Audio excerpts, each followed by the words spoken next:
अब हामी पढौं area of A triangle.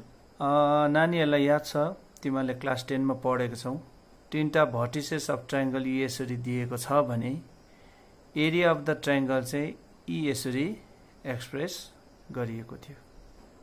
तर अहिले यो जुन हामीले डिटर्मिनेन्ट को नलेज हाम्रोमा आइसकेपछि अब हामी के रियलाइज गर्छौं भने यो जुन एक्सप्रेसन छ त्यसलाई यी यसरी पनि लेख्न सकिन्छ।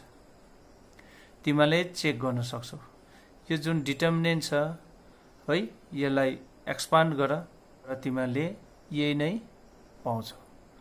भनेपछि के बुझ्यौ भने जुन क्लास 10 मा तिमीले एरिया अफ द ट्रायंगल यसरी तीनटा भर्टिसेस जुन दिएको छ त्यो चाहिँ यसरी एक्सप्रेस गरेको थियो, त्यो चाहिँ हामी यी यसरी पनि लेख्दा हुन्छ। ओके, सो डिटर्मिनेन्ट लाएर पनि हामी एरिया अफ द ट्रायंगल निकाल्न सक्छौं। अब रिमार्क्स हेर, त्यसले के भन्दो रहेछ, since area is a positive quantity we always take the absolute value of the determinant. के भन्छ भने एरिया भन्ने चाहिँ पोजिटिभ क्वान्टिटी हो, तर यो जुन डिटर्मिनेन्ट को भ्यालु चाहिँ कोही बेला नेगेटिभ पनि आउन सक्छ। त्यसकारणले चाहिँ हामी चाहिँ जब एरिया लिन्छौं त्यति बेला चाहिँ हामी absolute value of the determinant लिन्छौं, खाली पोजिटिभ भ्यालु मात्र लिन्छौं हामी। If area is given, use both positive and negative values of the determinant for the calculation. अब हामी जुन प्रब्लमहरु सल्भ गर्छौं यसमा हामीलाई एरिया दिएको छ भने त्यति बेला चाहिँ हामी पोजिटिभ र negative values of the determinant use गर्छौं। Area of the triangle form by 3 collinear points is 0। यो चाहिँ एकदमै याद गर्नु। त्यो त के याद गर्नु भन्नु र तिमीलाई क्लास 10 कै नलेजले पनि याद थियो। यदि पोइन्ट्सहरु चाहिँ कोलिनियर छ भने ट्रायंगल फर्म हुँदैन र एरिया अफ द ट्रायंगल चाहिँ के भएको हुन्छ, 0। त्यही कन्सेप्ट नै यहाँ छ। अब हामी एक्सरसाइज 4.3 बाट एक दुईवटा प्रब्लमहरु डिस्कस गरौं। क्वेशन नम्बर 1 को 3 डिस्कस गरौं। यो तीनटा भर्टिसेस दिएको छ। सो के निकाल्नु भनेको छ भने area of the triangle determinant लाएर कसरी निकाल्ने। क्लास 10 को नलेजमा त तिमीले निकाल्नु जानिहाल्छौ कसरी निकाल्छ भनेर। अब डिटर्मिनेन्ट लाएर चाहिँ कसरी निकाल्ने। The area of the triangle with vertices this is given by this. अब तिमीलाई फर्मुला याद छ होला, अघि मैले जुन डिस्कस गरे। So this is determinant equal to half है -2 -3 त्यहाँदेखि 1 3 2 त्यहाँदेखि 1 -1 -8 त्यहाँदेखि 1 त्यहाँदेखि यसलाई एक्सपान्डिङ गर। सो यो चाहिँ एक्सपान्डिङ अलोङ रो 1 गरेको छ।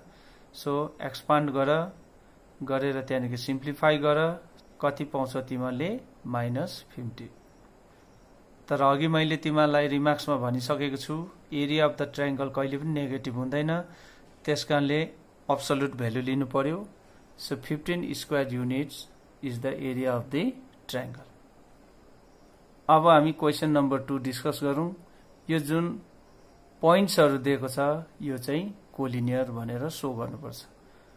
सो मैले अघि भने कोलिनियर कति बेला हुन्छ, यदि ट्रायंगल फर्म भएन भने कोलिनियर हुन्छ। भनेपछि एरिया अफ द ट्रायंगल 0 आउनु पर्यो। ओके, सो आउँछ आउँदैन let us check.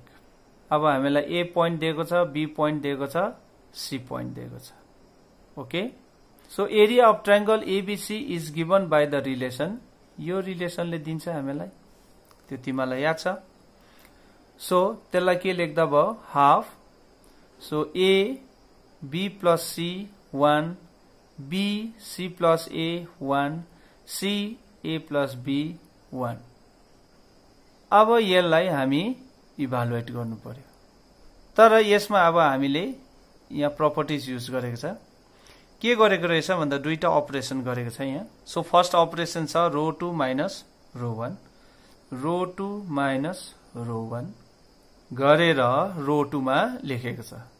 So row 1 as it is. अब दिस माइनस दिस के भयो, B minus A, this minus this के भयो, A minus B, this minus this के भयो, 0। त्यहाँदेखि अर्को अपरेसन छ रो 3 माइनस रो 1। रो 3 माइनस रो 1 भनेपछि दिस माइनस दिस के आयो हेर है c minus a plus b minus under bracket b plus c के भयो ए माइनस सी त्यहाँदेखि 1 माइनस 1 के भयो 0 ओके सो यो अपरेसन गरेर रो 3 मा लेखिन्छ यो अपरेसन गरेर रो 2 म फेरि पनि तिमीलाई दोहोर्याउन चाहन्छु यो त्यही हुन्छ यो त्यही हुन्छ ओके अगाडि जुन लेखिएको हुन्छ त्यही रो नै चेन्ज हुन्छ सो यो आयो अब यो आएपछि के गरेको छ भन्दाखेरि चाहिँ यो सेकेन्ड रो बाट a माइनस b कमन लिएको छ फर्स्ट रो त एज इट इज बसिहाल्यो सो b माइनस a बाट a माइनस b निक्लिँदा के रह्यो -1 किनकि यहाँ माइनस कमन लिनु पर्यो सो माइनस कमन लिँदा के भयो माइनस ब्रैकेट भित्र a minus b so a minus b यहाँ आयो -1 यहाँ छ सो a माइनस b यहाँ निक्लिहाल्यो सो के भयो 1 सो यहाँबाट a माइनस b निक्लियो के भयो 0 अब यहाँबाट c माइनस a कमन निकालेको छ सो c माइनस a यहाँ निकाल्यो सो यहाँ के रह्यो यी 1 सो यहाँ पनि माइनस कमन लियो सो माइनस कमन लिँदाखेरि ब्रैकेट भित्र c माइनस a भयो सो c माइनस a यहाँ आयो सो -1 आयो त्यहाँदेखि 0 बाट c माइनस a निकाल्दा 0 भयो ओके यो भयो अब यहाँ अर्को अपरेसन गरेको छ रो 3 मा लेखिएको छ त रो 3 प्लस रो 2 रो 3 प्लस रो 2 ओके सो यो एज इट इज यहाँ लेखियो दिस प्लस दिस के भयो 0 दिस प्लस दिस के भयो 0 दिस प्लस दिस के भयो 0 ओके सो प्रोपर्टिज युज गरेर हाम्रो टार्गेट के हुन्छ मैले भनेको थिएँ always try to get maximum zeros along rows or column यहाँ त जो 0 त दामी आयो सो along third row सबै के आयो 0 आयो सो डिटर्मिनेन्ट मा कुनै पनि डल्लै रो अथवा डल्लै कलम 0 छ भने के हुन्छ डिटर्मिनेन्ट को भ्यालु नै के भएर जान्छ 0 त्यसकारण 0 इन्टु दिस के भएर गयो 0 भनेपछि एरिया अफ द ट्रायंगल चाहिँ formed by points A, B and C चाहिँ के भएछ 0 त्यसकारणले हामी के भन्न सक्छौं A, B and C these 3 points are collinear अब क्वेशन नम्बर 3 हेर find values of K if area of triangle is 4 square units and vertices are एक नम्बरमा यो दिएको छ दुई नम्बरमा यो दिएको छ ओके सो म यो एक नम्बर डिस्कस गर्न चाहन्छु र अघि रिमार्क्समा के भनेको छ भने एरिया अफ द ट्रायंगल चाहिँ यदि दिएको छ भने दुईटै युज गर्नु भनेको छ प्लस माइनस ओके यदि फाइन्ड गर्नु भनेको छ एरिया अफ द ट्रायंगल चाहिँ निकाल भनेर भनेको छ भनेदेखि चाहिँ माइनस आयो भने पनि हामी पोजिटिभ भनेर अब्सोल्युट भ्यालु लेख्छौं पोजिटिभ आयो भने त पोजिटिभै लेख्दा भइगयो तर यदि एरिया अफ द ट्रायंगल दिएको छ भने चाहिँ प्लस माइनस दुईटै युज गर्नु पर्यो जस्तै यहाँ हेर It is given that area of triangle is 4 square units भनेपछि डिटर्मिनेन्ट मा लेख्दा के भयो त plus minus 4 okay so determinant को भ्यालु चाहिँ कति लेखिएको छ प्लस माइनस 4 किनभने डिटर्मिनेन्ट को भ्यालु चाहिँ प्लसमा पनि हुन्छ माइनसमा पनि हुन्छ तर एरिया चाहिँ खाली प्लसमा मात्रै हुन्छ त्यसकारणले एरिया दिएको छ त्यसलाई डिटर्मिनेन्टमा लेख्दा चाहिँ प्लस माइनस 4 भनेर लेख्नु पर्यो तर डिटर्मिनेन्टबाट हामी एरिया निकाल्दाखेरि चाहिँ डिटर्मिनेन्टले कोही बेला नेगेटिभ पनि दिन्छ कोही बेला पोजिटिभ पनि दिन्छ तर एरिया लेख्दा चाहिँ हामी पोजिटिभ मात्रै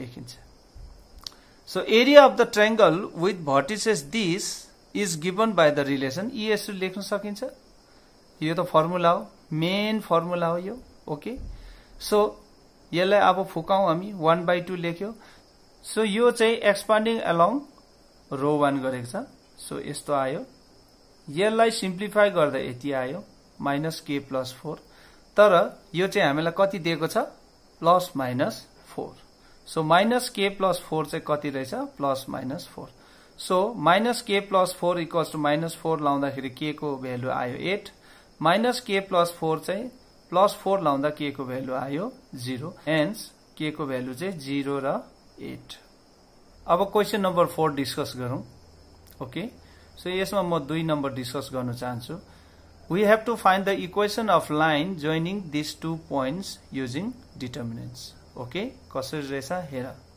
Let this point be any point on the line joining the points this and this. हाम्रोमा लाइन छ, त्यो लाइन चाहिँ यो पोइन्ट र यो पोइन्ट चाहिँ जोइन गरेको छ. सो त्यो लाइन भित्र एनी पोइन्ट चाहिँ यो लिएको छ.